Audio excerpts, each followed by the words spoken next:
driving me insane. To make a lot of money, you don't need to be a genius. You just need to remember a few key things. Ramit Sethi, financial expert, the money man, New York Times bestseller. There's more than 20,000 documented success stories. This is your chance to never worry about money again. You can live a rich life regardless of where you came from, regardless of your income. How many people are clear on what their rich life looks like? Less than 1%. When I talk to people who have a spending problem, 100% of the time, they always say the same thing. I just need to earn more. If you doubled your income today, do you think your problems would disappear? No. Some of the stats I pulled out from your book, about 25% of people who make $100,000 a year plus are still living paycheck to paycheck. Makes us realize that maybe the things we think we need are things that we have been socially taught are important. For example, owning a house is the best investment. It means you are successful, but it can be a very bad financial decision. There are far better, far simpler investments. So I've got £100 that I want to invest. Where do I start? I love that we're getting into the nuts and bolts. Let's do this exercise together and everyone can do it with us. First off, and then... Got it. Now there's just one more thing you have to do. Do you know the math? I would have 736,000 in my account. Yeah.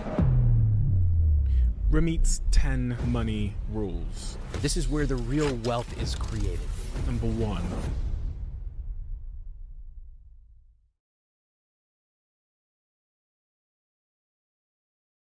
This episode changed my perspective on money. I'm an investor. I've been investing for the last 6-7 years at different levels. Big companies, small companies, the S&P 500, funds, you name it. But Ramit changed my mind. He changed my mind on money, spending, investing, and he changed my mind on something that I think 95% of you that are listening to this podcast and that are about to listen to this need to have your mind changed on too. That if you have the right philosophy towards money, the right perspective and mindset towards money, then there is a path to living our rich life, to becoming rich, that enough people are not talking about. He debunks the myths of money, the limiting beliefs about money, and he confronts all of the unhelpful advice about money that stands in the way of you becoming rich. There's an app on my phone that I now have installed because of this conversation. And there are 3 big investments that I've now made in my life because of this conversation. And there is one key idea that I now believe will make me 10 times more wealthy over the next 3 decades because of this conversation. You're going to love it. Enjoy.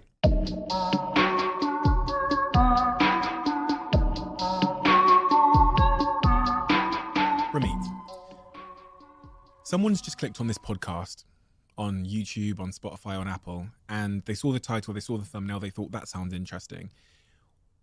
Tell me why you think they should stay and listen to what we're going to talk about today, what they stand to gain if they give us their time. Whenever someone hears someone talking about money, they get rigid. They instantly think that someone's going to come in and tell them, you can't spend money on lattes, you can't go on vacation, you can't buy any new clothes, save all your money until you're 90 years old, and maybe, just maybe, then you can spend it. And I don't believe in any of that. I think you should spend extravagantly on the things you love as long as you cut costs mercilessly on the things you don't. I think you should live a rich life today and an even richer life tomorrow. And so when you combine money and psychology, you start to understand that there is more to a rich life than just some number in a spreadsheet. People already know they should be saving more. They know about compound interest. They may not know the intricacies, but they understand if they invest some now, they're going to have more later. So what's stopping them? That's been the central question that I'm fascinated with for the last 20 years. That's why when I studied human behavior and persuasion and psychology, I was obsessed with this question of what are the things we know we should do, but we still don't. You can live a rich life regardless of where you came from. You can live a rich life regardless of your income. Now, of course, having a higher income dramatically helps. But just like fitness, we can all improve where we are. And that's what we get to talk about today. When you talk about the language of money, what do you mean? I mean understanding the nuts and bolts of money. So just the same way that we all learn how to drive. We learn the rules of the road, when to use our turn signals. Most of us do not have even the equivalent knowledge of money. For example, the basic language of money would be, what percentage of your income are you saving and why? What percentage are you investing and why? When will you have $100,000 or $500,000 or $1 million? And what will that money get you? Because just having $1 million in the bank is pointless. What does it get you specifically? This is the basic language of money. You've got to know your key 4-6 numbers in your life. Not many, just a few. But once you understand those numbers, it's like understanding the speed limit. Understanding the speed limit means you understand a lot. There's a rule of the road. If you go too fast, what's going to happen? Why do these rules exist? And these rules are similar in money. You can break them. That's okay. But you got to understand the rules first. What are those numbers that I need to know? There's 4 numbers that I really like to track. I track these myself, and these are the numbers I encourage. The first is your fixed costs. Okay. Those would be your rent or your mortgage, your any debt payments, groceries, the money that you are spending every single month that is essentially fixed. And the number I recommend for that is 50 to 60% of your take-home pay. So that would be, if you're spending 50 to 60% of what you make, what you take home on your rent, your groceries, any debt payments, your car, you're in good shape. Okay. The next one is your savings. That would be roughly 5 to 10%. Savings would be things like an emergency fund, savings for a down payment, for a car, things like that. Third is investments. This is where the real wealth is created. And for this, 5 to 10% of take home is fine. Of course, the more you put in, the more you're going to have. And then the fourth category, the one I love the most, is called guilt-free spending.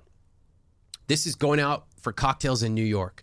It's buying a beautiful shirt. It's treating your friends, whatever you love, yoga, 20 to 35% of your take-home pay.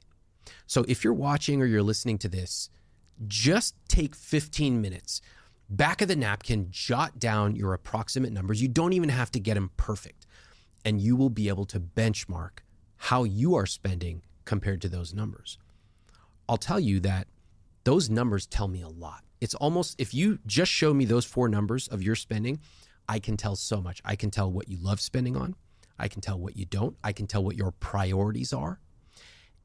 And I can also tell where you are out of alignment. So I'll give you an example. When I ask people, what is your rich life? One of the common answers they say is, I want to do what I want, when I want. I go, oh God, not this answer again. I hear it every day. I go, wow, that's so interesting. So what do you want? They go, most people have never thought beyond a trite answer. So then the next answer I often get is freedom. I want freedom. I go, great, that sounds good. What is freedom? I want to do what I want, when I want. I look at their numbers and I see a huge payment that they're making to a 30-year mortgage. I see debt payments. I see car payments. And I go, now this is interesting. You want freedom, but you have essentially anchored yourself down to not be able to travel or to pivot or to move. How can those two be? How can you reconcile those two? And that dissonance is actually a fascinating moment. I love when we experience dissonance. We all do. I say that I want to work out more, but I don't work out more. Why? And what you'll discover is people often, they simply have never thought about it. What our rich life is, these generic phrases, freedom, flexibility, it's just words. What I really want somebody to say, I want them to go a lot deeper, is to say, I want to be able to travel for 6 weeks a year. I want to go to London. I want to go to New Delhi. I want to go to Thailand because I want to visit my family. That's a good start. If we get even more specific, they tell me what seat on the airline they're sitting on. They tell me where they're eating. They tell me who they're bringing with them.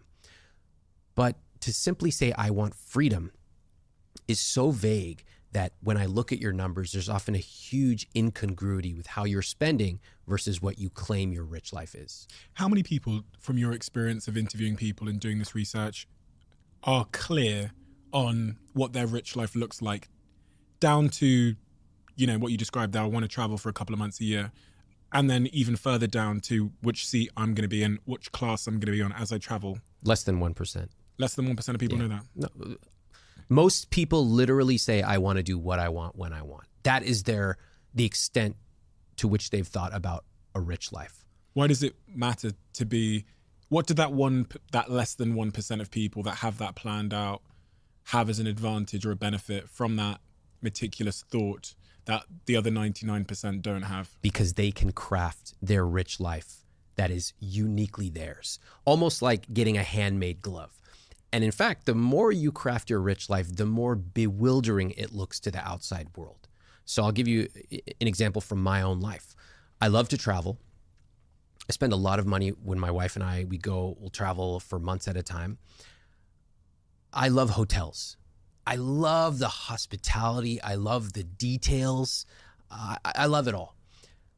I don't really care about cars. Not at this phase of my life. It's just not that important to me.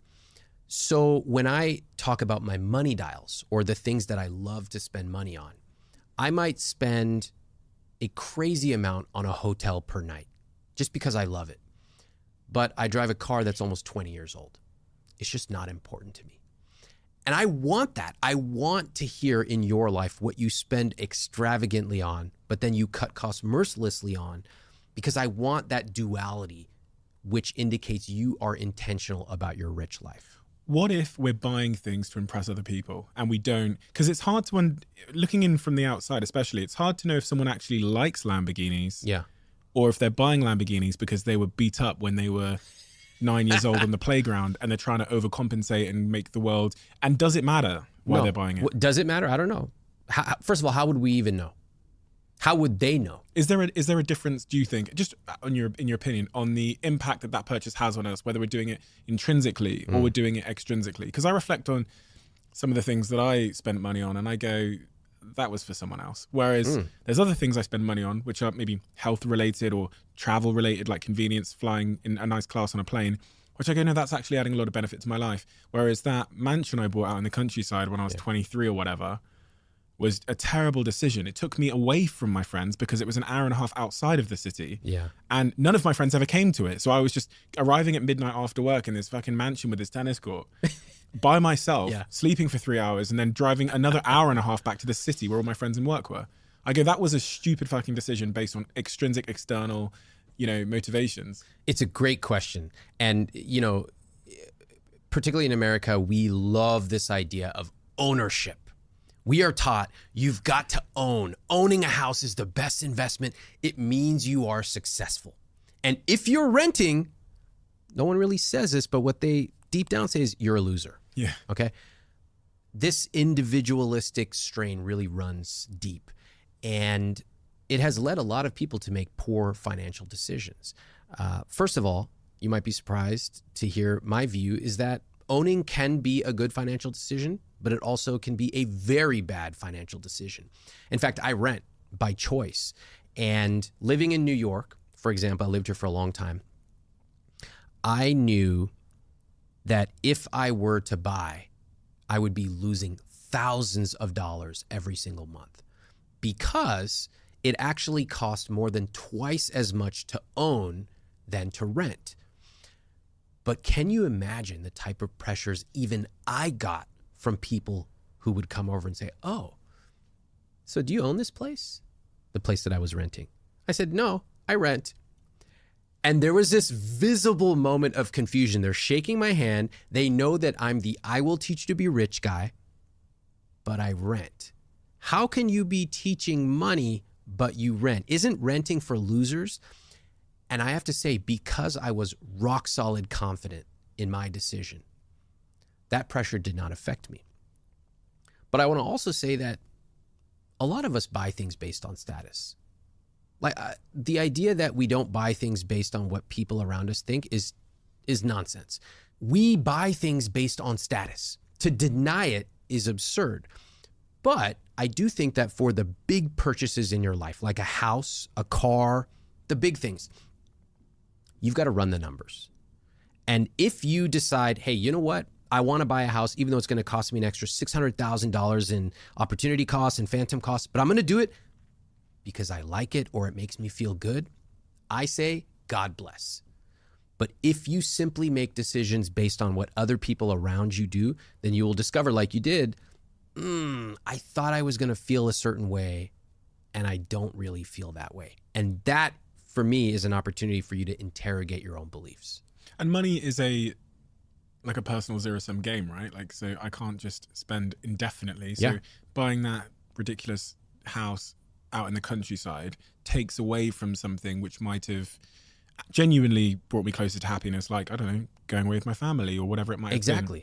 You talked there about buying property. I find that really curious because the popular narrative is, for most people, the minute they get any decent amount of money is to buy your first house. And that's what people do. They take a 10% deposit or a 20% deposit, whatever it might be, and they buy a house. Why is that a poor investment? Why is that a bad thing to do? Because that does kind of sit counter to the popular narrative. Well, we have to remember, first of all, where the popular narrative came from. In America, if you ask people what is the American dream, the answer is inextricably tied up with a single family home with a white picket fence. That's not an accident. That is the result of decades of messaging. Some might call it propaganda. First of all, most people in the world do not live in single family homes like we do in America. That has caused a lot of issues. But to leave that part aside, this is how most people think about buying a house. They think, grandma bought a house in Austin, Texas in 1970 for $100,000. Grandma just sold it 50 years later for $1 million. Grandma made $900,000. They go, it's the most profitable thing you could do, buy a house. I go, okay, that sounds really nice. Did Granny factor in how much she spent on maintenance for the past 50 years? No.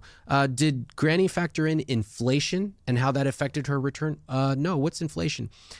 Did Granny factor in the opportunity costs of what that down payment could have been used if invested in the S&P 500? No. And did Granny look at all these phantom costs such as interest on the loan? No. It's not simply the bigger number minus the smaller number. That's wrong. That is simplistic. For the biggest purchase of your life, you've got to go deeper. Again, when I was living here, I kept a very close eye on real estate. And the place right next to me, same square footage, same number of bedrooms, same everything, it would have cost 2.2 times what I was paying in rent. So just to give you an example, if I was paying $3,000 a month, it would have cost about $6,400 a month to own. Okay. I said, you know what? I like renting. If I have a problem, I just text my landlord. I took the $3,400 I would have spent owning when factoring in phantom costs, maintenance, interest, taxes, all that, and I simply invested it. And I made more money doing that than I would have owning. What about if you're buying somewhere for the rental income? That can work. So owning real estate as an investment can be part of a well-diversified portfolio if you run the numbers. Right now, there's a lot of hype. People go, I'm going to buy a house, and if I don't like it or whatever, I'm just going to rent it out. Okay, fine. But you've got to remember that if your mortgage is $1,000, that's not just the amount you're paying. There's a lot more. In fact, in my estimations, I add 50% to that price. So $1,500 a month, which would include a roof repair happening 19 years from now. We've got to amortize that out. Labor costs, interest, all that. If you can rent it out and make a profit, fantastic. It cash flows, that's awesome. What you discover is that most people who buy a primary residence, the place they want to live in, they buy it because they want it, and then they tell themselves it's an investment. Buying a house can be an investment, but oftentimes it's not. And there are far better, far simpler investments. Here's my key message. I want to make sure nobody misunderstands me. I've been accused of saying buying a house is bad. No, I never said that. In fact, I will buy a house myself one day. And when I do, it's going to be a terrible financial decision, and I'm going to do it anyway. My key message is, for the biggest purchase of your life, you've got to run the numbers. Sometimes buying can be a good financial decision. Often renting can be a good financial decision. Run the numbers and never feel guilty for renting. As it relates to buying a house, I've always been hesitant because I'm scared really of the point you mentioned about being anchored to a location. So the way that I've kind of justified that away is by saying, well, I'll just Airbnb it when I'm not there, or I'll rent it out if I decide to move to New York or whatever. Is there a cost in the opportunity of being less flexible about where you can be, that people don't think about, especially when they're younger? Yes. And they're probably a little bit unencumbered by, life at that point. Yes. Buying a house is one of the most profound financial decisions that will affect your lifestyle ever. You can sell a car, even at a minor loss, but selling a house involves massive transaction costs and labor that most people don't anticipate. One of the reasons that I rent is for lifestyle reasons. Financial, yes, I make more money renting and investing the difference than I would owning, but also lifestyle. I don't know that I'm going to be in the same place for 10 years, which is one of the key things that I would encourage people to decide before they buy. You want to know that you're going to be there for at least 10 years, because then you can spread all those transaction costs, spread them out over 10 years. They become much more affordable. It's kind of like buying an expensive jacket. If you buy it and you wear it once, that's really expensive. If you buy it and wear it over 10 years, it becomes a lot more affordable. Now take that, multiply it by 1,000, and that's a house. Particularly for young people, I don't give a lot of unsolicited advice. I used to do it when I was young, when I just learned about money, and I realized nobody really wants to hear it. They really don't. If somebody comes to me, they come to my blog, my social media, great. Otherwise, I'm not going around telling people you should do this. Once in a while, though, I get a young person asking me, I'm just about to graduate from college. What advice do you have for me? And at that moment, the best piece of advice that I have is move where the action is. And typically that's a big city. So that would be where there's more jobs, where there's simply more people if you're looking for relationships. And there's a lot of tacit knowledge that happens in big cities. Like, oh, have you tried this? Oh, what have you seen that musical? Have you tried this thing, this idea that's going around? So often surrounding yourself geographically can be hugely rewarding to you as you grow. You can't do that if you bought a house because everybody told you that it was going to be the best investment. And if I were to say, show me where you calculated the numbers that it was going to be a great investment, 75+% of people have never created a simple spreadsheet. How does buying a house compare in terms of returns to something like investing in the S&P 500? It's quite poor, actually. Really? Yeah, over about 100 years, there's great research showing that it has essentially matched inflation. It's been slightly above inflation. People find this mind-boggling. Again, because they think somebody bought a house for $100K and they sold it for $1 million, so it's $900K. But they don't properly factor in inflation, opportunity costs, phantom costs, all that. It's really hard to factor these numbers in, but it's critical because it's the biggest purchase of your life. I'll give you another example of where people don't properly factor it in. Some people pay a financial advisor 1%. They go 1%. It's not a big deal. I'll pay 1%. What they don't realize is that 1% over the course of their lifetime will take 28% of their returns and hand them over in fees. Think about it. If you make $1 million in investing over the course of your life, $280,000 are going right out of your pocket into that advisor's pocket. Now that's super counterintuitive. 1% turns into 28%. How does it work? You can simply go online and search for investment cost calculator and plug in the numbers, add a 1% fee, and you will see.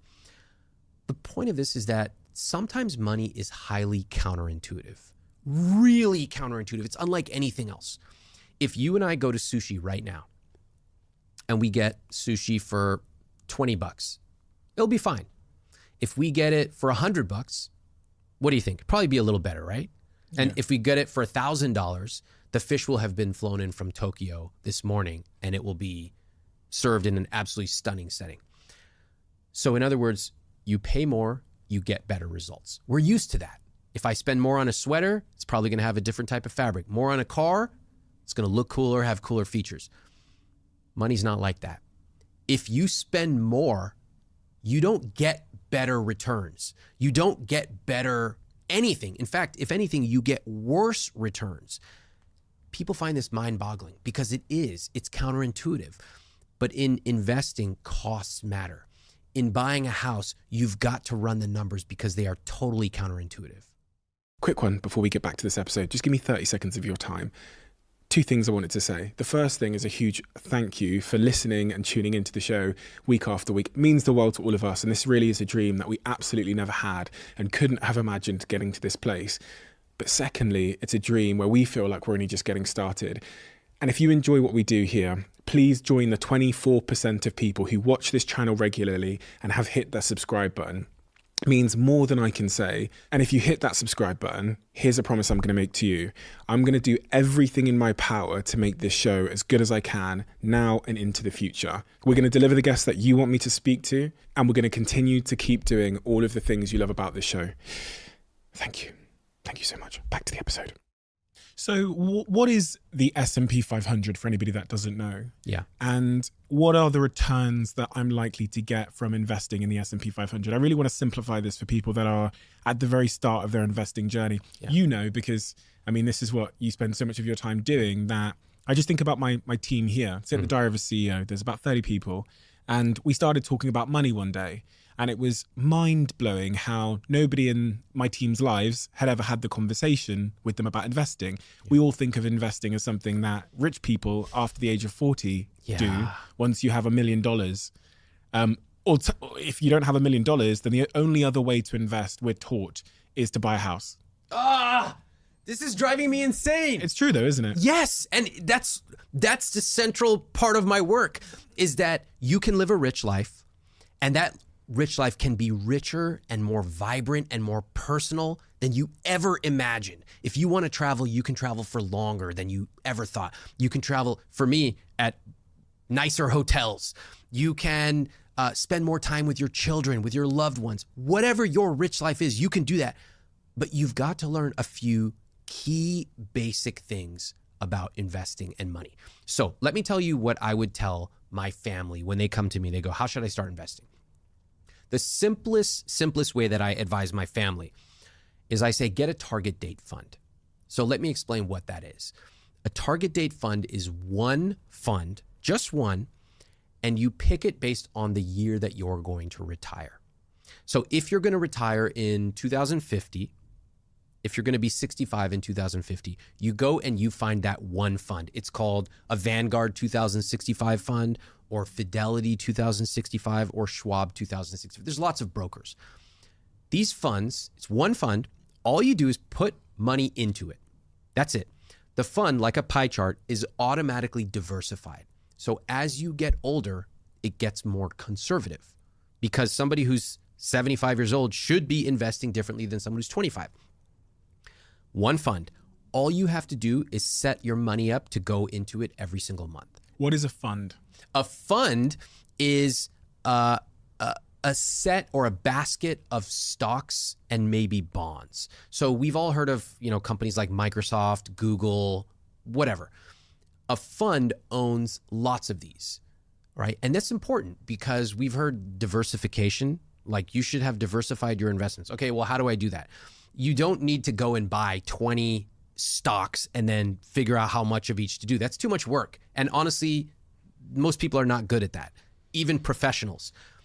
You buy a fund which automatically owns lots of stocks, like hundreds of them.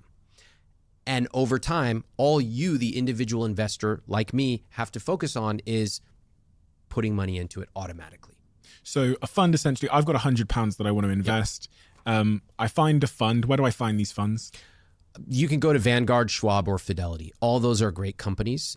What you're looking for, regardless of what country you're in, is you're looking for a low-cost brokerage firm. So, but there's also apps and stuff that I can use apps. I don't like a lot of the apps because they gamify you to try to invest. Right. They want you clicking and trading. I hate traders. You do not want to be a trader. Traders lose money. Investors treat investing like watching paint dry. That's how sexy it is. Trust me, I'm not getting my entertainment from investing. I'm going out, go watch a movie, go watch Netflix. But investing is boring and automatic. That's how it should be. I used a company called Hargreave Lansdown in the UK who have an app when I first started investing.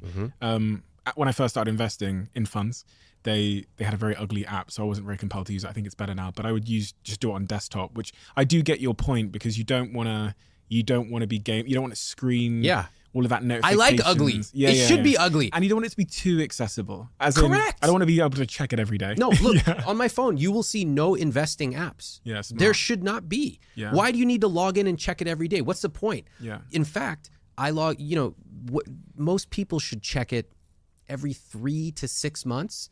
And here's how you check it. You log in on your desktop. Wow, it's up. Wow, it's down. Okay, bye. You're not tweaking anything. It's like making Thanksgiving dinner. Once you've put the turkey in the oven, just let it sit.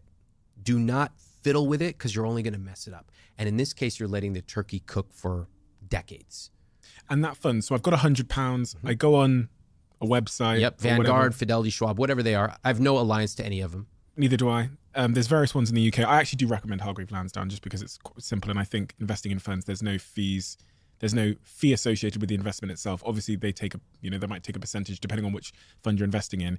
I take my £100, and in investing in Hargreave Lansdown, there's no minimum. Great. From what I understand. And there's no, if you invest in a stock, they charge £12 per investment. But if you invest in a fund, it's free. I put my £100 into a fund. The fund is essentially taking £1, one of those pounds, and investing £1 into Facebook. It's investing £1 into Google, £1 into Shopify, £1 into Spotify, £1 into Nvidia or whatever. It's doing that for me. It's managing it for me. It's making the decisions for me. I just put the money in every month, whatever I can, and I leave it. Yeah. And let's go even deeper. I love that we're getting into the nuts and bolts here, because, honestly, most people, they do not know how to invest. Literally, what website do I go to, and then what do I do? The fund owns these different stocks, and some will go up and some will go down, and it's inconsequential to you. All you need to know is you own this fund. Now that you've opened up an account and you've sent $100 or $1,000, great. You've made one of the most important decisions of your life. Now, there's just one more thing you have to do. Set up an automatic transfer so that every single month you have a certain amount of money going in. Now, if you don't know how much money, use my conscious spending plan guideline. What did I say? 5 to 10% of take home is a good guideline. All right. You should be able to do 5%. Trust me. Anyone who comes to me, they go, Ramit, there's no way. Must be nice. I can't afford it. I go, show me where you're spending your money. I guarantee you I can find 5% to send in every month.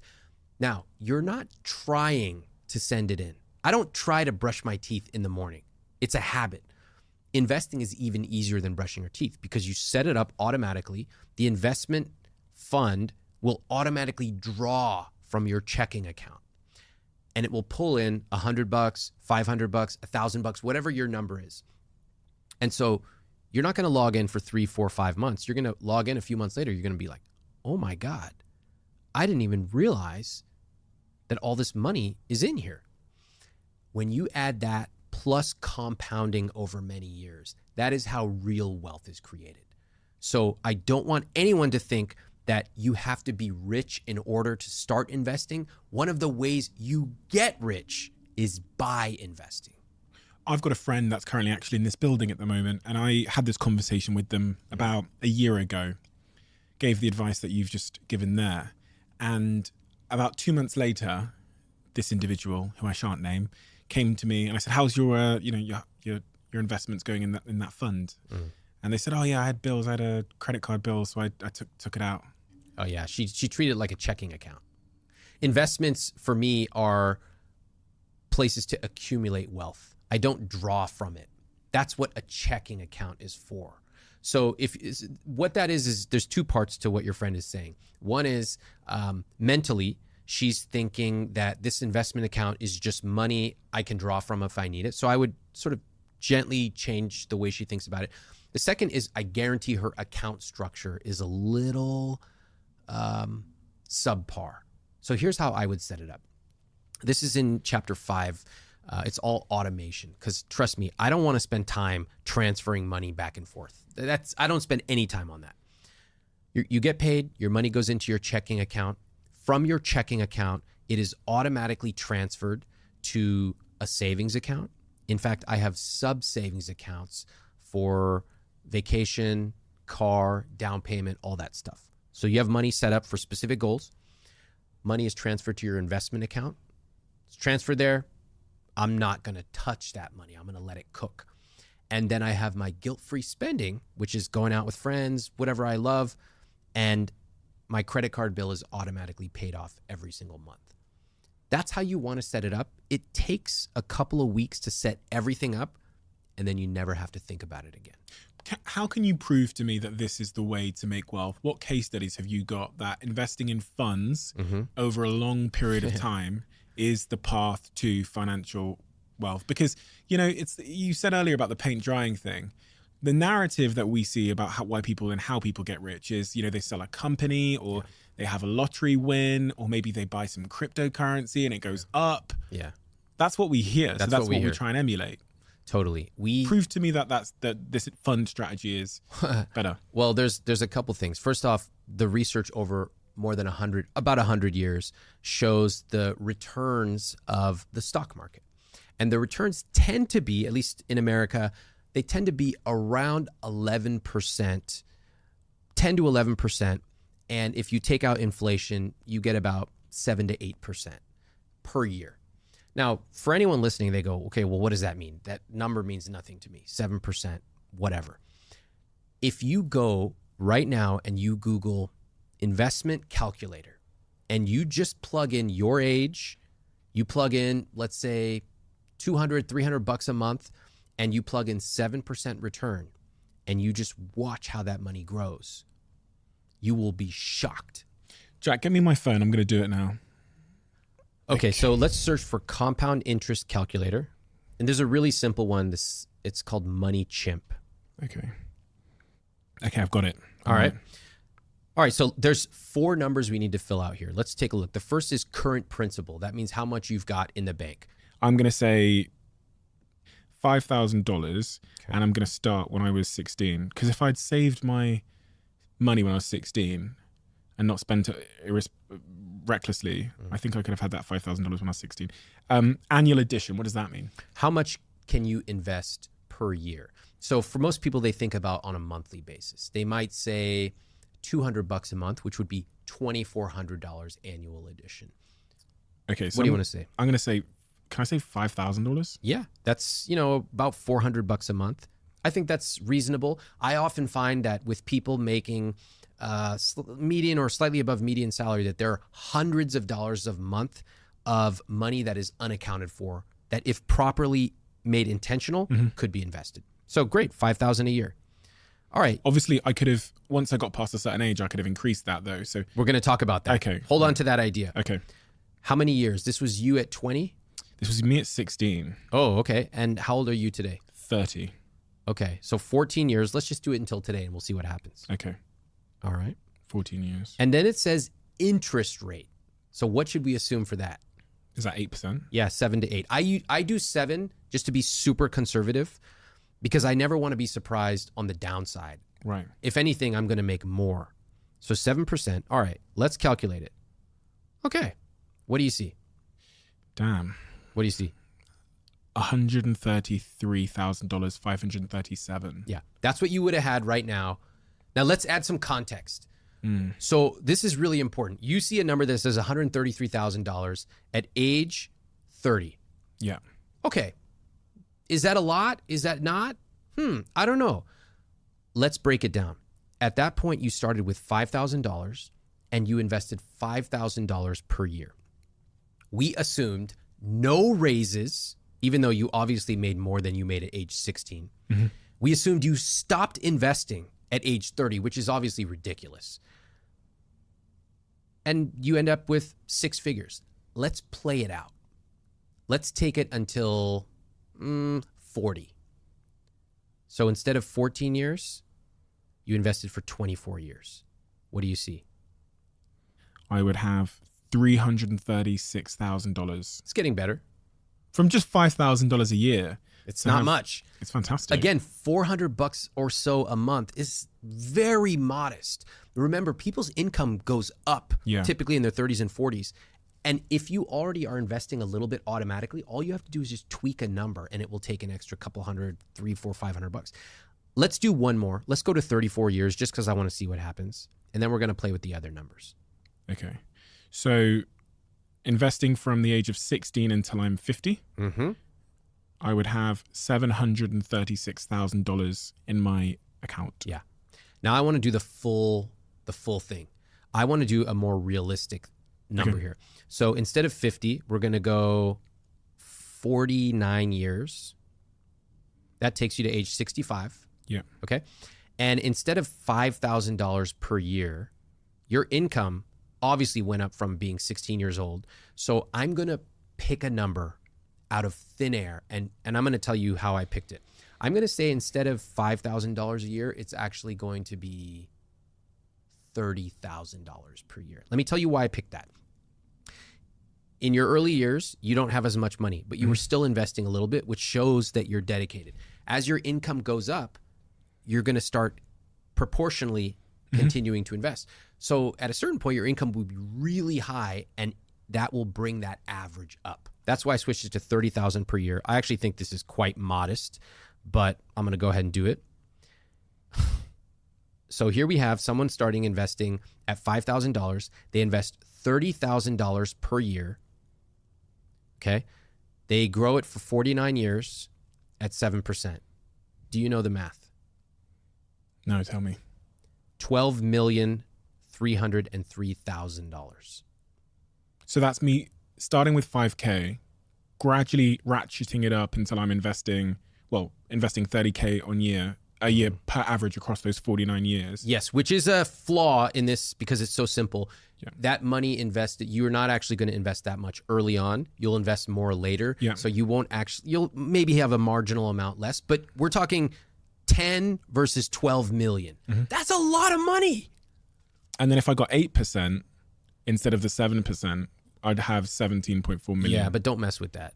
Because 'Cause this that's is the what hardest people do. part. They go, Yeah. well, if I got 13%, I'm going to invest in this PE fund. I go, don't do that. You're going to lose all your money. Just stop. Yeah. 7% is safe. It's conservative. That's why I am here. That's why I want to encourage people. You don't need to juice your returns. I hope you do get 8%, but I don't want you to count on that. I want you to count on safe, stable returns. And what matters for you is the time you started early and the amount. You have a considerable amount to invest. What about the richest people in the world? You know, we think of the Warren Buffetts of the world or the Charlie Mungers of the world who ended up becoming the richest investors on planet Earth. Yeah. What was their strategy? I'll tell you. Let's talk about Warren Buffett. There's a friend of mine, Morgan Housel. He wrote this amazing article. I love that book. Yeah, The Psychology of Money. He wrote this amazing article about Warren Buffett. If you look at Warren Buffett's returns, he started investing at a very young age and the money compounded. Again, it's like putting the turkey in the oven and letting it sit there, not just for an hour, but many hours. In his case, 60 plus years. He has made over 99% of his wealth happened over the age of 60. Okay. Think about that. It's all because he started investing so far ago. And what is mind-boggling is that you don't need a fancy strategy. You don't need to be picking individual stocks. You don't even need to be a genius. To make a lot of money, you do not have to be the smartest person in the room. You just need to remember a few key things. Start as early as possible. Okay? And if you're not 16 years old, if you're 30, 40, even 45, okay, start now. Second, invest aggressively every single month. That's critical. Third, keep your costs low. 1% in fees is going to take 28% of your returns. 2% is going to take over 55% of your returns. Keep your costs low. If you do those things, you will have more money than you ever imagined. What are the attributes of someone that's probably going to be poor in 30 years in terms of their relationship and their behavior with their money? Easy. They don't invest. They feel overwhelmed and anxious about money, and they talk about it all the time, but they've never read a single book about money. And there's these deeper attributes they have. Only rich people invest. They think that. Yeah. And that's why I'm here. I want everyday people to know, just like me. I started off, my parents immigrated from India. I had no special investment knowledge, but I had two parents who were educated and encouraged me and said, learn this stuff. Here, we'll do it together. And that was a gift. Everyday people can build tremendous wealth, which in and of itself is impressive, but it's even more impressive when that wealth is used to live a rich life of adventure and spontaneity and generosity. Some of the stats I pulled out from your book, about 25% of people who make $100,000 a year plus are still living paycheck to paycheck. According to a recent survey of millionaires done by the US Trust, 83% of the wealthy say their largest investment gains have come from small wins over time rather than taking big risks. Yes, this is counter to everything we see on TV, because on TV, it's really boring. What, are you going to look at my Vanguard account? Oh, wow, compounding 7% per year. It went down 8% last year and it went up 9% this year. So boring. So we see these cool stories of business owners, and we're both business owners. It is cool. But a tremendous amount of my own wealth will come from low cost, long-term methodical investing.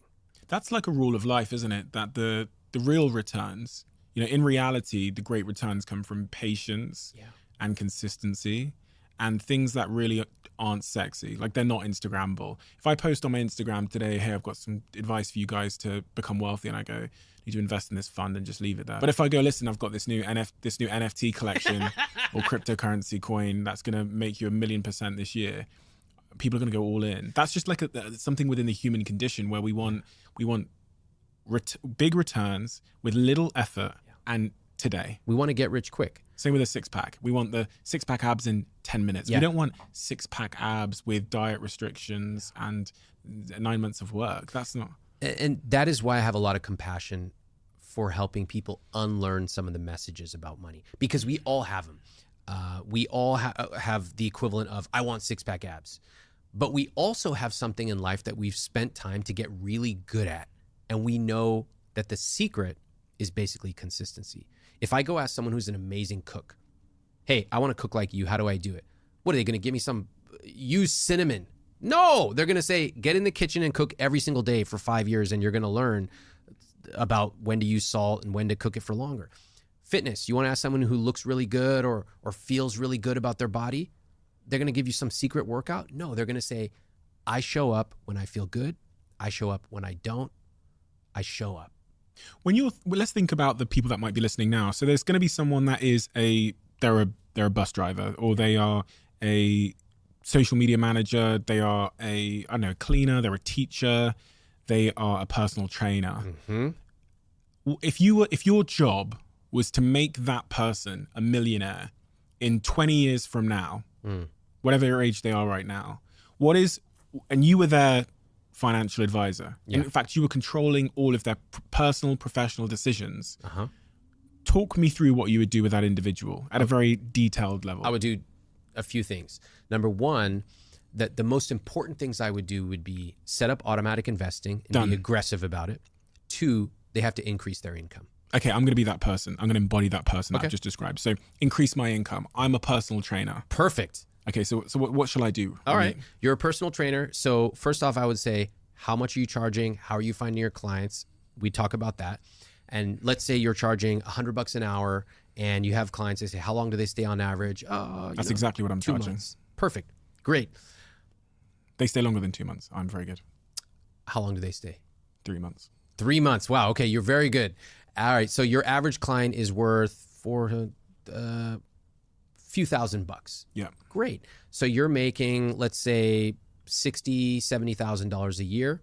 All right. The first thing after I understand all this information, I would say, all right, we're going to double your income. How are we going to do that?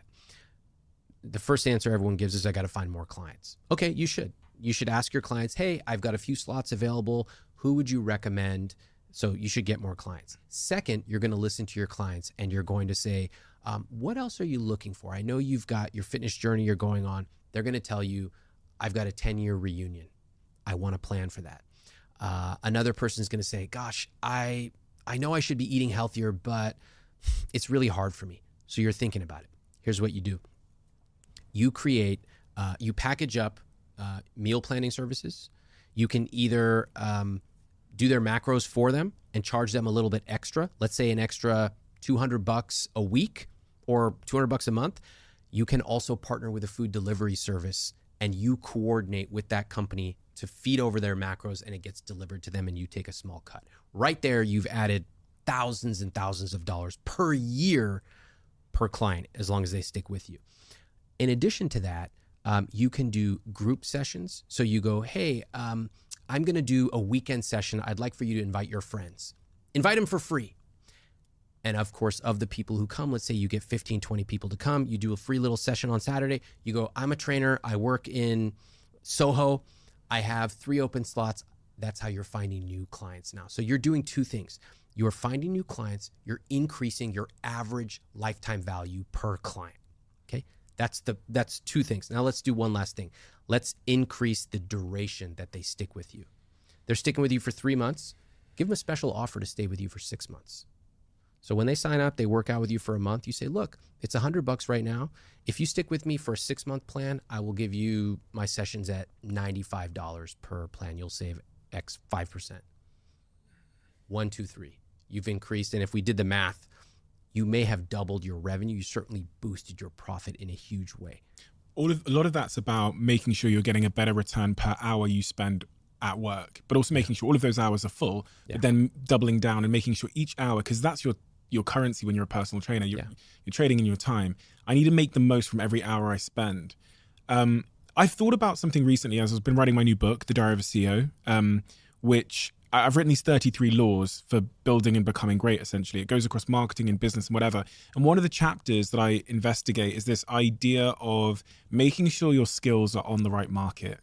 So my company went public. And one of the things that I came to learn from sitting with investment bankers for many, many years was that if you put a company, the exact same company, let's just say it's, the company that make these silver mugs in front of me. If I take this company public on the London Stock Exchange, I might get, for example, 4 times revenue. If I take the exact same company and I list it on the New York Stock Exchange, it will be valued at 8 times revenue. Yeah. It's the exact same company, exact same people, exact same business, just moving it to a different market. And upon leaving the social media marketing world when I was 27 years old, one of the first calls I got was from a biotech company ran by a billionaire friend of mine that was going public. And they brought me in. And on the first week, when we were discussing what they might pay me, I'm thinking they can't really pay me in cash because I've got enough cash. I don't really need that. They can maybe give me some stock. Their offer to me for my skill set was $8 million, roughly $8 million in options that I would earn in 9 months from taking the company from where it was, building out the marketing team, handling their storytelling, and taking the company public, which we did at about 3.2 billion valuation. Their offer was $8 million in options. I reflect on that and go, I'd spent the previous 10 years using the same skill set to sell consumer goods like dresses and iPhones for Apple and Logitech and big fashion brands. I took the same skill set and applied it to a market and industry where it was rare. Biotech people know nothing about Reddit and Twitter and Facebook and social media. So my skill set was rare, scarce in that market, so it was incredibly valuable. And I think about this a lot with especially as this AI thing rolls in.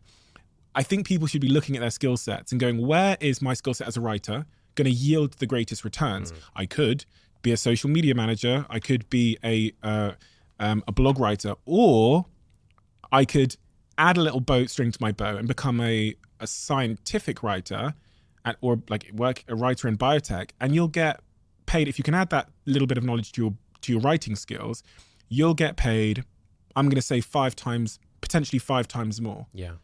And people don't think about the fact that they need to place their skill sets in the most lucrative market where it's scarce. And just throwing that out there because it's really front of mind for me at the moment. Like, it's personal training, like personal you could be at a gym and you'll lose 75% of your income to the gym, or you can do it virtually. You can specialize on just preparing people in the beginning of the year, it's like your best year. And every January, that is your focus. It can be celebrity clients. It can be uptown, mid-career executives. That's a very lucrative. You choose, but you choose carefully. I agree. That's a bit of an advanced concept. I think most people, they start off, they go, just how do I make more money? I'm a trainer. I have free hours. But once you kind of master that and you go, like, for example, there's a trainer I know here who charges $175 an hour. That's very good. After you get that and you fill up your entire calendar, you go, okay, I'm making $305,000 a year. I want to make more. How do I do it? Now you need to get creative. You move to different markets. You add in package things that scale when you sleep. You have video courses, et cetera. There's so many different ways. But I think everyone would do well to listen to what you're saying, which is think about how to move up market or potentially to a totally different market. Where your skill set is really scarce. Yeah. And that's the problem a lot of people have. There's, their skill set might be too abundant in the industry. Like social media managers. Social media managers is one thing, but that's a slightly different skill set because there's a wealth of knowledge there that is unique to that. Knowing the algorithms, knowing the platforms, there's a real creative element to it. But I think about my friend Anthony. He was a graphic designer, the greatest graphic designer I ever knew in Manchester. But he was designing nightclub flyers, and he's talked about this publicly before. For every nightclub flyer he designed, he got $50, the equivalent, $50 to $100, right? I had a conversation with him a couple of years ago about this. And I said, you're really specifically good at like luxury design. He's got that really like beautiful, chic, simple, but elegant design style. I always go to him whenever I need design work like that. So I said to him, move to Dubai and go there and help design luxury brands. Yeah. And this guy did it. So he went from Manchester, where he was doing nightclub flyers, to moving to Dubai. And without revealing his financial position, what I can say is the same hour per piece of work is now yielding him tens and tens more in returns. Instead of getting $500, he's getting $50,000 for a project. And it's just moving his skill set, the same thing, designing on the same software, to a different industry which will appreciate and pay him more for the same skill. The lesson I take away from that, beyond his willingness to actually make a change, which is amazing, is that most of us do not think in terms of discontinuous jumps. We think, okay, I have $100 a month. What if I had $120 a month? Well, 20% is quite good. That's amazing. But what if I had $500 a month or 5,000? That's a discontinuous jump. And to get those kind of numbers, something big has to change. In business, moving markets, developing a new skill, partnering, all those things. But it's different. In investing, it's primarily time. And that's where we're not attuned to it. We go, well, I only have like a couple $100 a month to invest. That's nothing. It's only going to turn into a few thousand. You go, no, you're not thinking about time, because the human mind is not made for compounding. So plug it into a calculator and you will be blown away. Same thing, buying a house. You're only thinking of how expensive your rent is, which granted, rents are very expensive, but you're not actually factoring in how much time and money it costs to pay taxes and maintenance and interest on your loan. You've got to get smart about running the numbers. And when you start to sit back, when you learn the basic language of money and you understand how you feel about money, whether it be I like status or I like luxury or I don't really care about XYZ, when you understand your own feelings, suddenly you can almost look at the chessboard dispassionately. You sit back, you go, okay, I see what's going on here. I even see how I am a player on the game of life when it comes to money. And then you start to say the most powerful question of all, what if? What if I earned more? What if I spent less? What if I decided I actually love traveling 2 months a year or buying a house because I can decorate it the way I want? What if? And then you can start to make moves that line up with your rich life. Someone comes to you and they say, what about crypto? I get that question a lot. Oh, God. What about crypto? Should I be investing in that? My friends told me about this new coin and I'm thinking of putting a couple of £1,000 into it. I get this all the time. God. Should I invest in that coin that my friend told me about? So I get this question a lot. I got it a lot a few years ago. Yeah. Let me tell you what happened. You know, people read the book. They know that I'm a fan of low cost, long-term investing. And then all these crypto nuts grow up and, well, they grow up to be, 19 years old. And they go, oh, Ramit Sethi, such an old guy, such a Luddite. He doesn't understand investing. This is the new future. Fiat is dead. I go, I have a couple of questions for you. Number one, what does the rest of your portfolio look like? They go, portfolio, I put it all in on crypto. I go, oh, God, okay.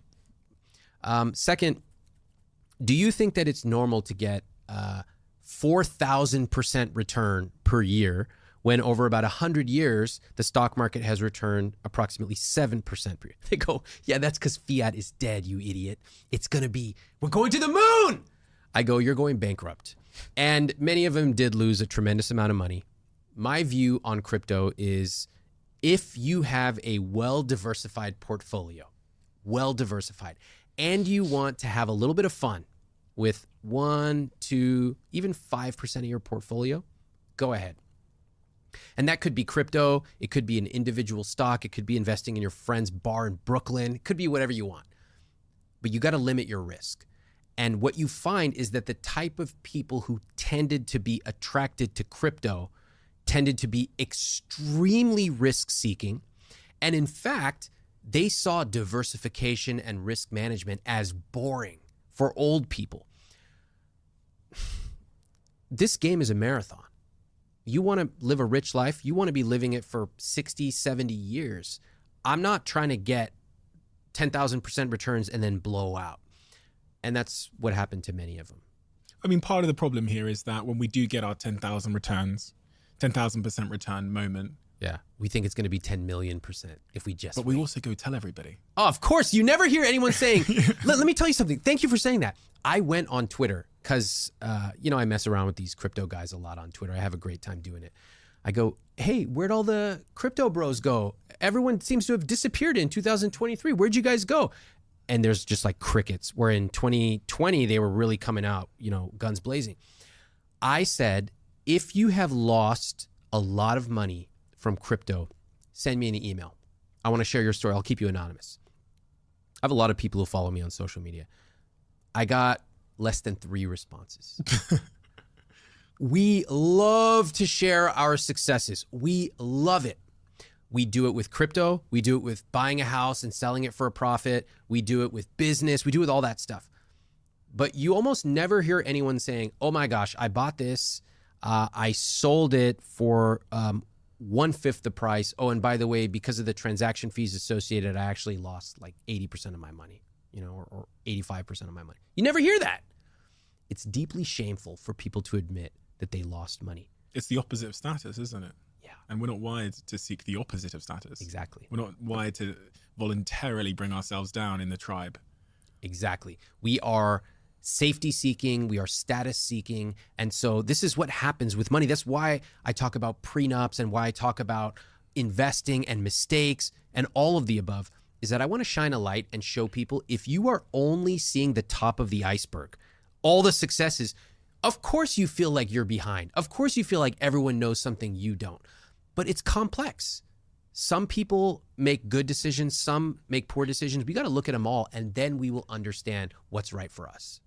So my position on crypto is I believe in the underlying technology of the blockchain, and I've been a big Ethereum holder for a very, very long time, but it does represent less than 5% of my portfolio, although I am a very big holder in Ethereum, and I've held it for so long that although I'm at a point of profit right now, I'm well aware that I could go into a huge, into the red. Yeah. Irrespective of that, it is inconsequential to any decisions or my financial portfolio at large, and B, because of that, I have such a long-term time horizon that I could hold it for 30, 40 years, and I've never flinched. Yeah. I don't check the price. Sometimes I just check my password works, but I'm not in. I've never traded. I have no interest in that. Ramit's 10 money rules. I just want to go through these 10 money rules because you mentioned prenups there, and I was quite curious that number 10 in these rules is marrying the right person. But let's start at number 1. always have 1 year of emergency funds. Yeah. So for me, 1 year of emergency fund is conservative. It's more conservative than most. Lets me sleep at night, and I just keep the cash in a savings account. It's not under my pillow. Cash does not mean it's sitting under my bed. Please don't try to rob me. It's cash in a savings account, totally liquid, and that's what it's for. Emergencies. Rule number 2, save 10%, invest 20% of gross annual income. Yeah. This is all about the numbers that I shared and being more aggressive with them. I know that paying myself first now turns into way more later, so I invest aggressively. Rule 3, pay cash for large expenses like engagement rings or big holidays or weddings. Yeah. This one is controversial because for the things that are important to me, I don't want price to be the number one concern. So I'd rather save up for it. When I was in my 20s, before I ever met my wife, I knew one day I would get married. And because I'm Indian, I knew we would have a big wedding and I wanted it to be amazing. So I started putting money aside every single month automatically. I do the same thing for trips, house, etc. Rule 4, never question spending money on books, appetizers, health, or donating to a friend's charity fundraiser. Yeah. So the books and the appetizers are a little weird. I have something called Ramit's book buying rule, which means if you ever see a book that you're even remotely interested in, just buy it. Don't ask a question. Don't equivocate. Just get it. Because if you can learn one thing from that book, it can transform your life. Appetizers, when I was a kid, we couldn't afford to eat appetizers. So we would eat out every 6 to 8 weeks. If we had a coupon, we'd usually go to a pizza place. Getting appetizers was inconceivable. So now when I eat out, to be able to see 1 or even 2 appetizers that look good, I go, yeah, I'll take them both. It feels incredibly rich. And this is just an example of how our childhood sticks with us. It feels awesome to be able to do that. Rule number 5, business class flights on flights over 4 hours long. Yes. Again, my money rules, not for anyone else. When I was in my early 20s, I would get on a flight and I would actually in my head scoff as I was walking from the front of the plane to the back. I'd be like, why would anyone spend 4 times the money paying for a first class ticket? It makes no sense. We're all getting to the same place. Ha ha ha. I wish instead of disparaging that, I would have gotten curious. And I wish I would have said, wow, if somebody can afford to get those seats, why would they? I wonder what they're spending money on. Aren't we all getting to the same place? And if I had gone from disparagement to curiosity, from D to C, I would have understood that some people have their office paying for it. Some people do it for health because they want to get there. They want their back to feel good. They maybe need to go to a meeting. And some people just have enough money that they can do what they want. And when I started to become more curious about money, that opened up my eyes to be able to spend on certain things and spend extravagantly, but also to realize, wow, maybe I try this certain type of food once. Cool. I don't need to do it again. So for me, my money rule, so that I don't have to decide every time I take a flight, boom, this is my guideline. It's done. It's written. Never have to think about it again. Rule 6, buy the best and keep it as long as possible. Yes, I love this. I think we all intuitively have this idea of quality over quantity. But if you look in somebody's closet or you look at the things in their house, there may be some incongruity. So, for example, my car is 17 years old. It's a good car. For me, it was a fine car. I don't care. It rides fine. It's a 4-door Honda Accord. I told you, very sensible, long-term, great. Buy the best, keep it for a long time. It's the same with clothes. Those things matter to me. I like that.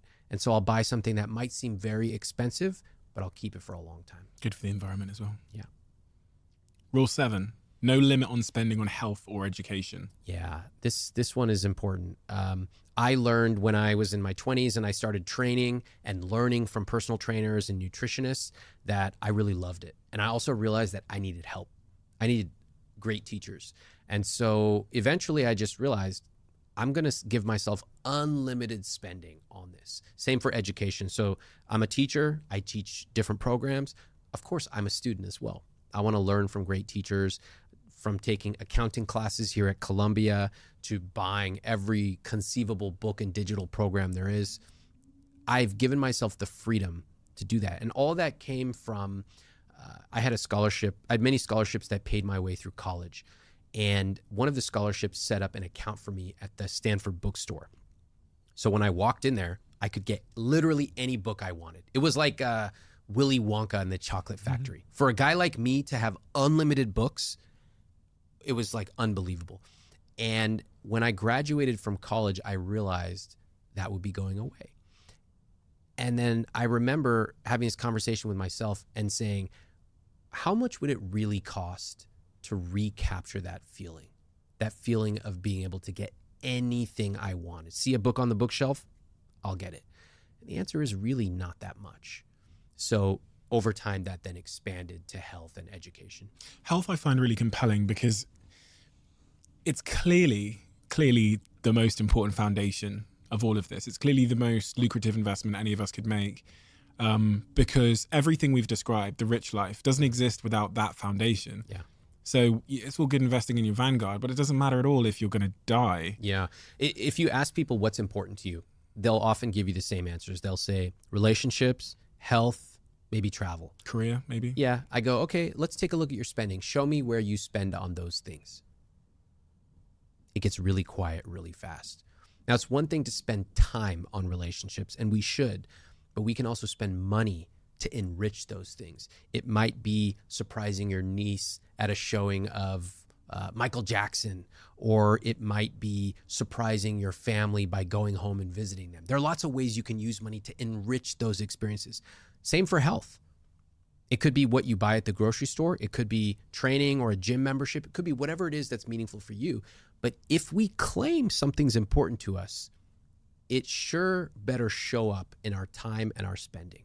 Rule number 8, earn enough to work only with people you respect and like. I love this one. I decided long ago that I only want to work with people that I like and respect. And so I earn enough money so that I can do that.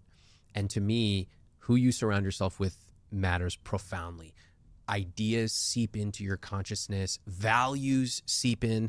If I'm around people who, when I look at the calendar, when I have a meeting with them, I dread it, I already know it's the beginning of the end. Most of us have to work with assholes though, right? Like Yeah. I say have to, I shouldn't use that word. I don't like saying have to, but most of us spend most of our lives, especially the early part of our lives, working with assholes. We work with people that we may not particularly choose ourselves. I think that's Assholes. probably...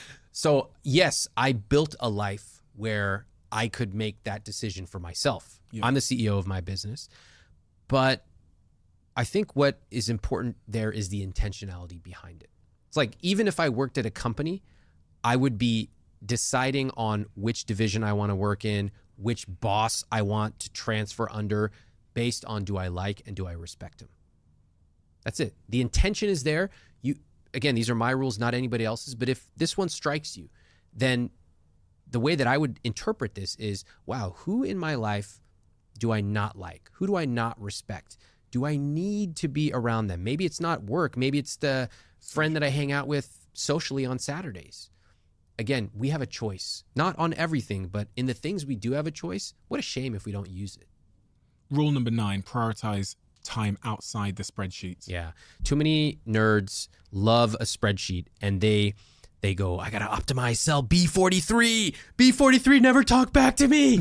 I go, all right, look, yes, you need to know your numbers. Yes, you should be automatically saving and investing, all that. Yes, do the conscious spending plan.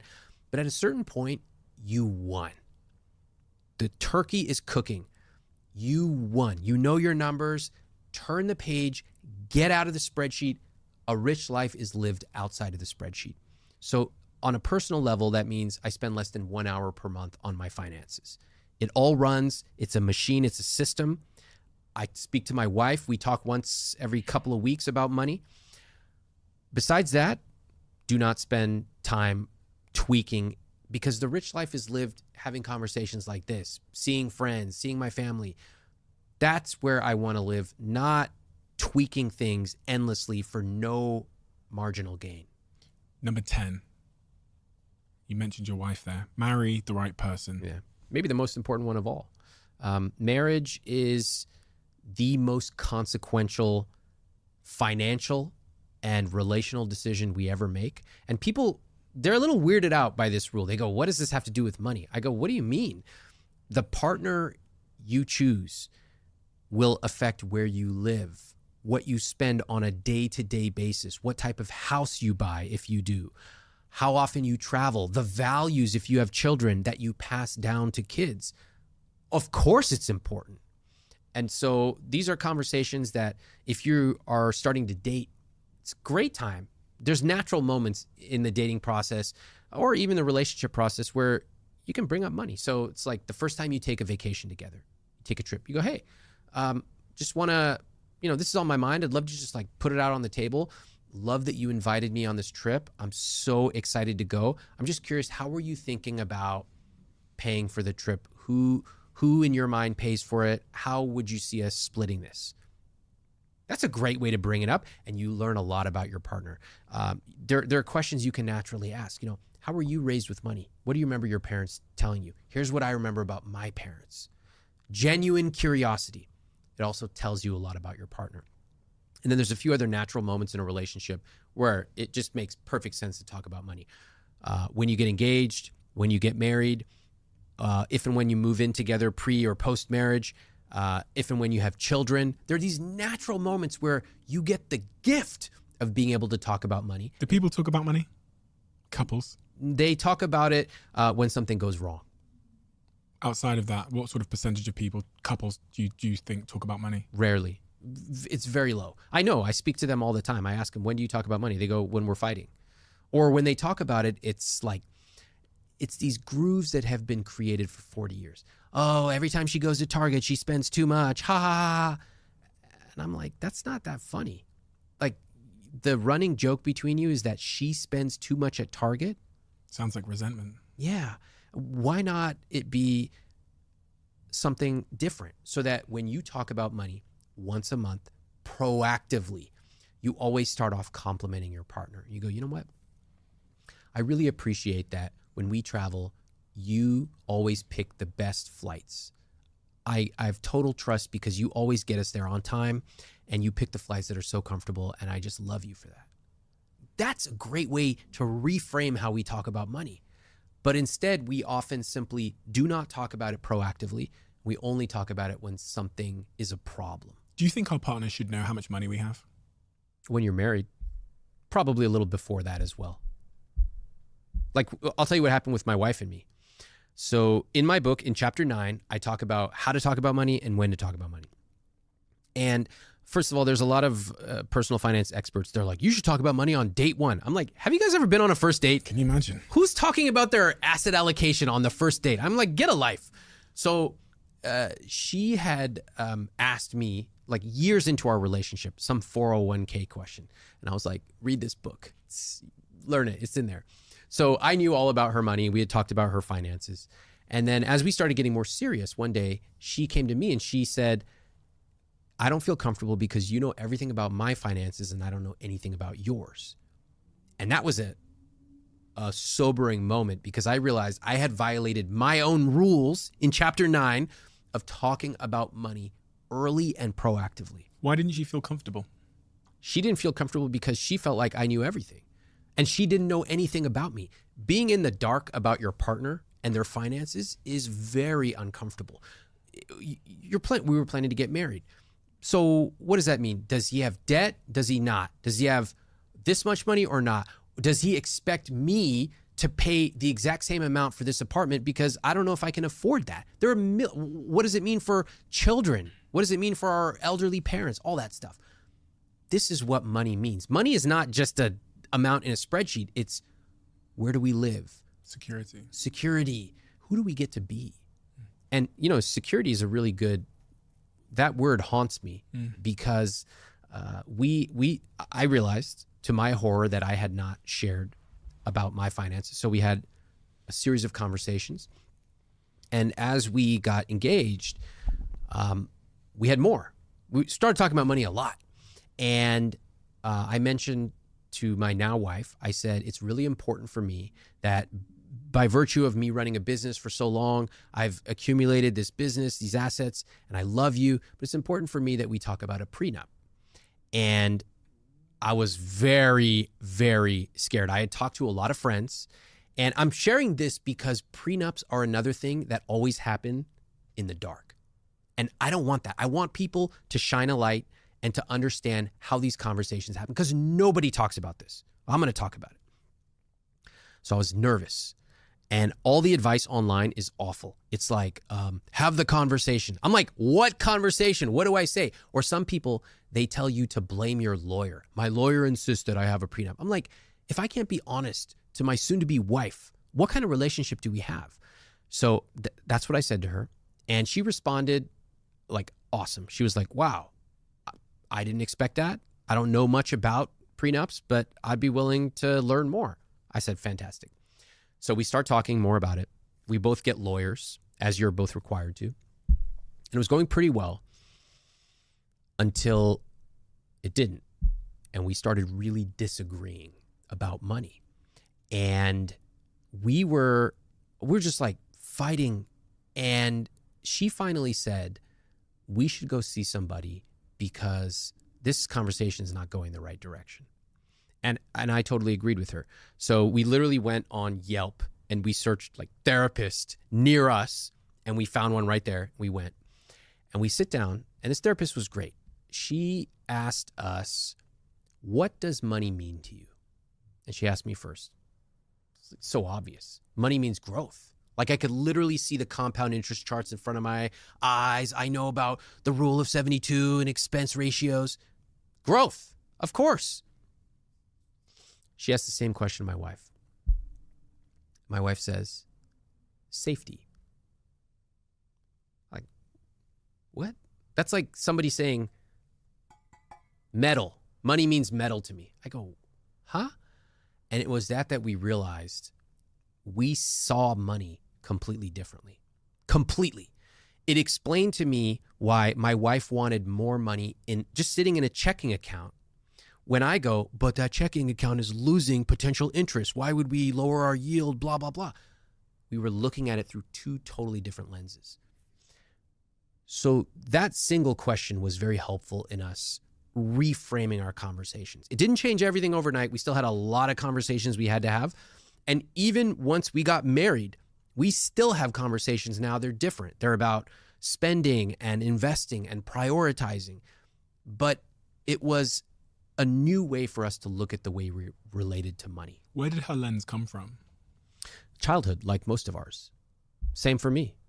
In fact, every time I talk to couples who are now in the seat that I was in, I ask them, what do you remember about growing up with money? And they always tell me similar things. My parents never talked about money. That's very common. Or they said certain phrases like, we can't afford it, money doesn't grow on trees, we don't talk about money in this family, et cetera, et cetera, et cetera. Imagine you hear, we can't afford it 100 times, 1,000, 10,000 times growing up. And you turn 25, 35, you start to make decent money. But every time you go to buy something, you feel guilty and you feel anxious and you feel like, I should be saving this money. And you can't figure out why, because on paper, you make more money.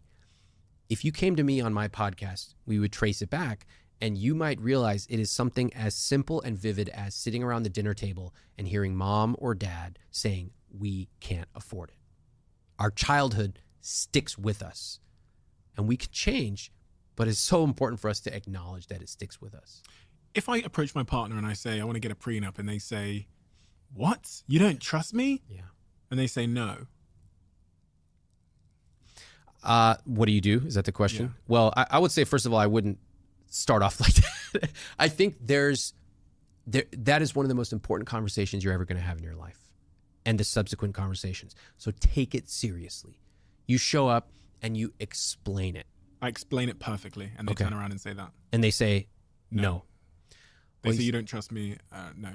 Okay, that's a contingency you might have to plan for. So you might say, okay, can you tell me why? Tell me what's going through your head. I want to understand your perspective. This is a conversation. It's not a dictate. Trust. You don't trust me. Yeah. Would you marry that person?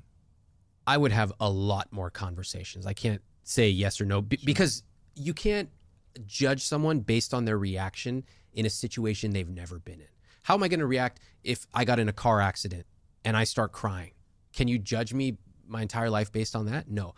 But let's say that we extend it and you and I are in a relationship and I ask you, it's important for me by virtue of this and that, and you go, you don't trust me.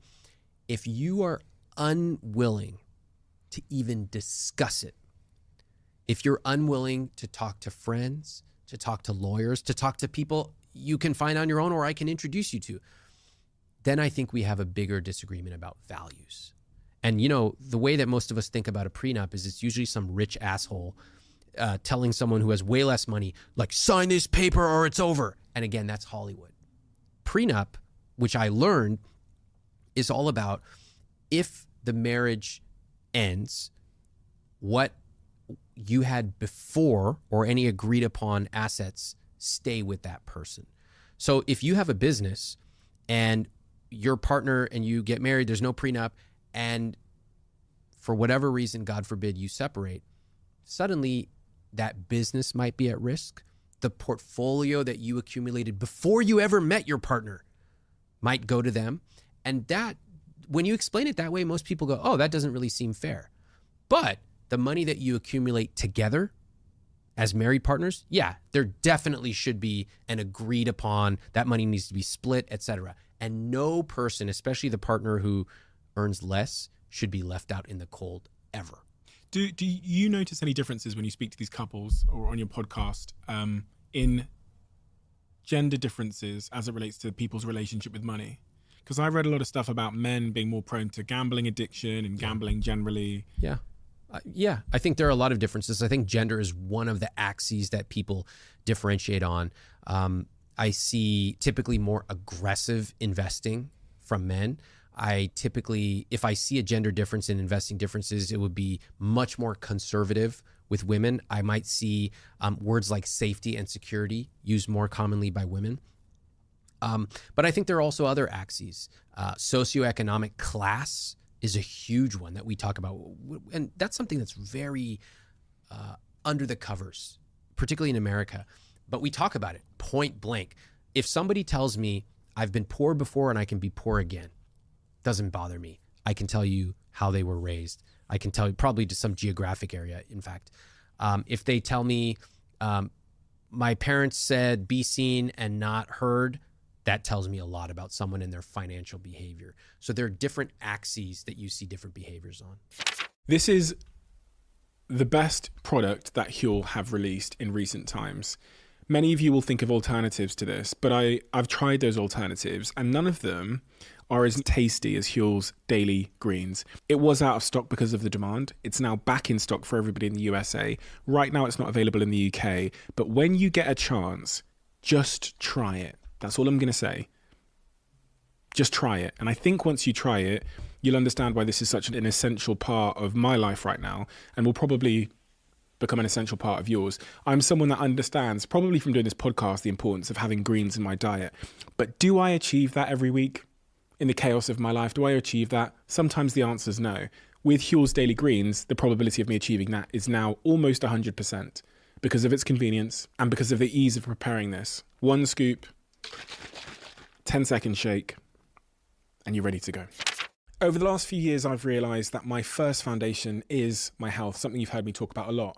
Nothing matters more than that first foundation. So that is why I'm so excited to be involved with a company like Whoop, who are leading the charge when it comes to bettering your health. All my friends have received free Whoops from me because once you've tried Whoop, I think it's like lights turning on to your health. That's the only way I can describe it. My sleep, my performance, my recovery, my stress, it's like someone turned the lights on. I'm sure you guys know, but for those that don't know what Whoop is, it's a wearable health and fitness coach that provides you with the feedback and actionable insights into your sleep, recovery, training, stress, and overall health. And I have become entirely, utterly obsessed with it. If you know me well enough, you know how obsessed I am with the smallest details. I think the small things compounded together produce the biggest gains in our life. And that is exactly what Whoop does in my health and fitness every single day. Being able to see my 1% gains on Whoop has had a profound impact on my health journey. I highly recommend you try it. All you have to do is search join.whoop.com/CEO to get a free month's Whoop membership on me. And if you do, send me a DM and let me know how you get on. I'd love to know. When you look at really successful rich people that are living their rich life, that might be billionaires, millionaires, or just living their rich life, what are the unobvious things, the character traits, the philosophies towards life that you see? Whether it's, I don't know, confidence, whatever that means, whether it's patience. What are those like character traits? They're really good at multiple things, like really good. When I was at Stanford, my first year, there was a Nobel laureate professor, and the professor next to him was making a joke, but it wasn't really a joke. And he said, you know, you'll hear stories about a person being an amazing chemistry professor, but they're just a disaster at home, etc. But not him. He's a Nobel laureate. I think it was in chemistry. He's at the top of his field in chemistry. And by the way, he's published papers in music, and he's an accomplished father. That was the first time that I had been exposed to the idea that you can be absolutely amazing in multiple domains. Because it's a comforting story we tell us that, oh, this person's really good at this, but they're probably a disaster in everything else. What I find is that the people who are really good at something, they're actually good at a lot of things. They take those skills and they transfer them. They show up on time. They prepare even though they didn't need to. Look at all the preparation you've done. That's cool. You didn't need to, but you did it. And they're probably good, socially skilled. There's a lot of things they're really good at. So for me, that is inspirational because it means that I have a lot I can work on. Flip that coin then. On the other side, people that you would bet on, give me 3 character traits of people that you would bet on never living their rich life in terms of character traits. Number one, they're surrounded by people who keep them down versus build them up. So that would be phrases like, why do you need to do that? That's weird. Don't get too big for your britches. Okay. Number 2, impulsive. They make decisions based on what's in front of them versus stepping back and looking at the entire chessboard and having a long-term perspective. And if I were to ask them, tell me 2 things in your life that you do with a long-term perspective, they would probably struggle to answer it. Whereas a long-term thinker would be like, oh my God, I could talk about this for 4 hours. Investing, parenting, travel, what I wear on my feet, and on and on and on. Health, perfect. And 3, no personal vision of a rich life. So if I ask them, what is your rich life? They go, I want to do what I want when I want. I go, yeah, what? I want the house and I want the car. And I go, okay, what type of car? Like a Ferrari. Oh, okay, like how come a Ferrari? Oh, it's just cool, like a red Ferrari. Like no personal connection to it. If they were to say, I want a Ferrari because, my uncle once had a Ferrari and I saw the race in Italy and blah, blah, blah. I go, wow. But if it's just things, objects. Driving without a sat nav. Yeah. Super interesting. I wish I'd had this conversation when I was 18. I'd certainly be in a much different position now. I think about if I'd been even more savvy with my money and I'd had it compounding sooner in my life would be a lot different. I ponder, and that's why there was such a pause there, whether it'd be happier. Because I don't even know. Well, your story brought you here. Yeah. What you did. And look, I wish I had started squatting when I was 14 years old. I didn't know what a squat was. Yeah. And so we play the cards we're dealt with, and then we make the best with what we've got. And I never want anyone to feel like it's too late. There's always something you can do. Honestly, your life has turned out obviously very fantastic, but I love that you grapple with these questions just like anybody. We all wonder, is it too late? What if I'd started 5 years ago? And of course, we can't do anything about that. We have a closing tradition on this podcast where the last guest leaves a question for the next guest. And the question that's been left for you without knowing who they're leaving it for is...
Oh, okay. What is other people's biggest misconception of you? I think the biggest misconception is that I have a very specific way of telling you what your rich life is. But that's not true. That comes across because people will often interpret what I say about buying a house that I'm telling you, don't buy a house. Not true. I'm going to buy a house one day myself. What I crave is encouraging someone to build their rich life with intentionality. Don't do it like me. My rich life is mine. Your rich life is never going to look like mine, nor should it. The misconception is that I'm telling you, follow this exact formula and you will be rich. No, follow this formula and you will have a lot of money. But building a rich life takes your unique creativity, and only you can do that.